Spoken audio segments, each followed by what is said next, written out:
இன்னைக்கு நம்ம எங்கே போகிறோம்னு பார்த்தீங்கன்னா புளியம்பட்டி பனையம்பள்ளியில் இருக்க மூயிஷா கோயிலுக்கு தான் போகிறோம்.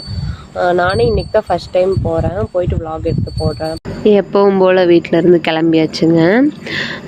இதில் என்னென்னா பனையம்பள்ளி வரைக்கும் எங்களுக்கு ரூட் தெரியும். பனையம்பள்ளி வரைக்கும் ரூட் கேட்காமலே நாங்கள் போயிட்டோம்.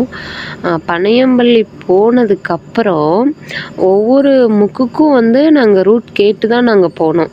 அதாவது அந்த கோயிலுக்கு போகிறதுக்கு ஒவ்வொரு முக்குக்குமே மூவிஷா போகிற வழி எது அப்படின்னு குறைஞ்சது பனையம்பள்ளியிலேருந்து ஒரு 10 பேர்த்துக்கிட்டையாவது நாங்கள் கேட்டிருப்போம். மூவிஷா போகிற வழி எது அப்படின்னு கேட்டு தான் போனோம்.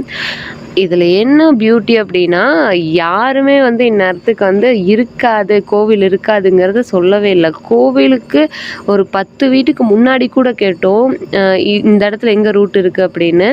ரூட் அதுதாம்மா, போய் பாருங்கள், மேலே போகிறக்கு வழி இருக்குன்னுலாம் சொல்கிறாங்க. ஆனால் கோவில் இருக்காது அப்படின்னு சொல்லலை. கடைசியில் நாங்கள் கோவிலும் பார்க்கல, ஏன்னா கோவில் க்ளோஸ் ஆகிருச்சு நாங்கள் போகும்போது.